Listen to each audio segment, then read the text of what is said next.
Everyone, this is Aishwarya and welcome to beauty with coach. तो guys एक बार फिर से हम एक और अपॉर्चुनिटी लेकर के आ गए हैं और ये भी टीसीएस की तरफ से ही है, ठीक है। और इसका नाम है बीपीएस हायरिंग। तो टीसीएस बीपीएस हायरिंग अच्छा लग रहा है सुनने में। एनीवे तो ये भी बहुत सभी के लिए ओपन नहीं है, कुछ स्पेसिफिक लोगों के लिए है। और उसमें क्या क्या सारी चीज़ें हम आराम से वीडियो में डिस्कस करेंगे। तो चलो आराम से वीडियो में घुसते हैं और जानते हैं सारी चीज़ें। तो सबसे पहले मैं बता दूं कि ये भी 2019, 2020 और 2021 वालों के लिए ही है, बाकी किसी के लिए नहीं है। तो यू कैन स्किप। ओके, अब आ जा रहे हैं, सबसे पहले जान लेते हैं कि फॉर्म कब आएगा। आ चुका है, यस। तो फॉर्म आ चुका है, आप जाके आराम से अप्लाई कर सकते हो, लिंक डिस्क्रिप्शन में है। और ख़त्म कब होगा, मतलब last day of registration is 23 of May for this drive 2। और exam is on 6 June. 6 June Sunday है, आराम से दे देना। और उसके बाद अगर पास होते हो तो तुम्हारा इंटरव्यू हो जाएगा। तो ये सारी चीज़ें, मतलब प्रोसेस तो हम समझ गए। अब हम ये समझ लेते हैं कि कौन कौन एलिजिबल है, कौन कौन दे सकता है, राइट। बीपीएस हायरिंग प्रोग्राम के लिए कौन कौन अप्लाई कर सकता है। तो अगर तुम लाइक बीए, बीएससी और बीकॉम पास हो, तुम्हारी स्ट्रीम कुछ भी हो सकती है, हिस्ट्री हो, जियोग्राफी हो, इंग्लिश हो, कुछ भी हो चलेगा, ठीक है। अगर तुम bachelor of arts, bachelor of science और बैचलर ऑफ कॉमर्स, इन तीनों में से कुछ भी हो, कुछ भी, तो तुम आराम से अप्लाई कर सकते हो। मतलब अगर बीए, बीएससी, बीकॉम है तो कभी वाले भी अप्लाई कर सकते हो, तो जी नहीं।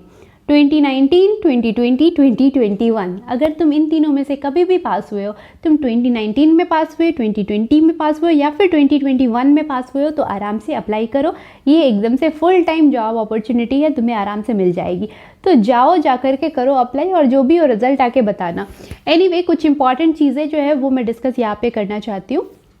तो सबसे पहली बात कि अगर तुम्हारे पास ऐसा कुछ मेल आए, हो सकता है कि टीसीएस के नाम से ही मेल आए, तो ऐसा कुछ अगर तुम्हारे पास मेल आए कि आप मुझे इतने पैसे दो तो मैं मतलब करवा दूंगा इस तरह से, तो प्लीज़ ये सब चक्कर में मत पड़ना।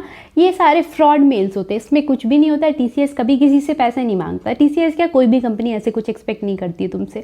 तो वो सिर्फ तुम्हारे टैलेंट के बेसिस पे तुम्हें ले जाएगी। तो इसीलिए इस सब चक्कर में बिल्कुल भी मत पड़ना। और स्पेशली ये आपके केस में ज़्यादा हो सकता है। और मैं ये इसलिए बोल रही हूँ कि आपके केस में ये ज़्यादा है क्योंकि उन्हें पता है कि ये नॉन टेक बच्चे हैं, राइट। जो बीटेक वगैरह वाले बच्चे होते हैं उनको ये सारी चीज़ें बहुत अच्छे से पता होती हैं। उनको पता होने का सबसे बड़ा रीज़न होता है ना कि फर्स्ट ईयर में घुसते ही उन्हें ना एकदम से जॉब के लिए रेडी किया जा रहा होता है, तो उन्हें काफ़ी कुछ पहले से पता होता है। लेकिन जो बीए, बीएससी वाले बच्चे, स्पेशली वो बच्चे जो छोटे शहरों से हैं, उन्हें ये चीज़ें नहीं पता होती है, राइट। तो उन्हें नहीं पता होता है कि किस तरह से क्या मेल आ सकता है, नहीं आ सकता है, राइट। अभी क्या होता है ना कि वो जब ग्रेजुएशन कर लेते हैं उसके बाद वो इधर उधर ढूंढना शुरू कर देते हैं। ऑफकोर्स सबको जॉब चाहिए, राइट। तो जब ढूंढना शुरू करते तो अचानक से उन्हें नहीं पता होता। और उसके बाद कहीं से अगर मेल आ रहा है, जिस कंपनी में मान लो तुमने अप्लाई किया, उसी कंपनी से, किसी भी XYZ को कंपनी रख लो, वहीं से अगर तुम्हारे पास मेल आ रहा है कि आप मुझे इतने पैसे दे दो, X अमाउंट दे दो, मैं आपकी जॉब लगवा दूँ, तो लगता है ना कि भाई ठीक है, X अमाउंट दे करके जॉब ले लेते हैं, उसके बाद तो फिर कमा ही लेंगे, क्या ही फ़र्क पड़ रहा है, राइट। इन सब चक्करों में नहीं पड़ना है, मैं पहले ही अवेयर कर दे रही हूँ, एकदम से नहीं पड़ना है, फर्स्ट थिंग। सेकेंड थिंग, मान लो तुमने रजिस्ट्रेशन किया, उसके बाद क्या हो रहा है, अगर तुमने रजिस्ट्रेशन कर लिया तो वहाँ पे जाकर के एक कभी कभी क्या होता है ना कि तुम रजिस्ट्रेशन तो कर दियो लेकिन वैसा कुछ दिख नहीं रहा है। तो अब तुम क्या करते हो, नया नया ईमेल आईडी बना लेते हो और वहाँ से फिर से अप्लाई करते हो। देखो ये गलती बहुत सारे बीटेक बच्चे करते हैं, बीटेक वाले बच्चे भी करते हैं, इवन मैंने भी किया था, ठीक है।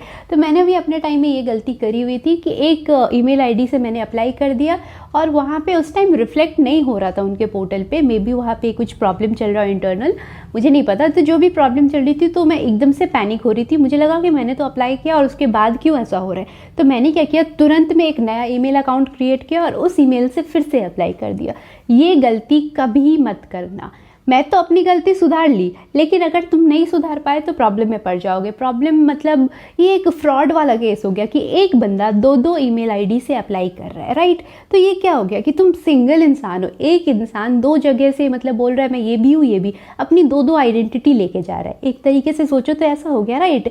उन्हें नहीं पता है, उन्हें फ़र्क भी नहीं पड़ रहा है कि तुमने ये क्यों किया है, तुम कौन से मेंटल स्टेट में थे उस वक्त जब तुमने ये काम किया है। वो तुम्हें एक फ्रॉड की तरह कंसिडर करेंगे, राइट, कि इसने दो दो ईमेल आईडी बनाया है और दोनों से अप्लाई किया है ताकि जिससे भी हो जाए वहाँ से ले लूँ, मतलब एक बंदा दो दो अपॉर्चुनिटीज़ मारने के पीछे पड़ा हुआ है। इस तरह से चीज़ें हो जाएंगी तो वो तुम पे बहुत ज़्यादा प्रॉब्लम में पड़ सकते हो तुम, राइट। तो ये सब काम मत करना। और अगर गलती से हो जाता है, तुमने अप्लाई किया, अब तुम्हें भी तुम्हारा इंटरनल प्रॉब्लम वैसा कुछ हो जिस वजह से सर्वर पे उनके पोर्टल पे दिख नहीं रहा हो, राइट, उनके पोर्टल पे नहीं दिख रहा है, तुम 2 दिन 3 दिन वेट किए, क्योंकि तुमने ये वीडियो देखा है, तुम्हें पता है, राइट, तुम 2 दिन 3 दिन 4 दिन 1 हफ्ता रख लो, वेट किए, उसके बाद भी नहीं दिख रहा है, तो 2 रीज़न हो सकता है। एक तो उनका कुछ इंटरनल प्रॉब्लम हो, और दूसरा हो सकता है कि तुम्हारा सही में ढंग से अप्लाई नहीं हुआ है, राइट।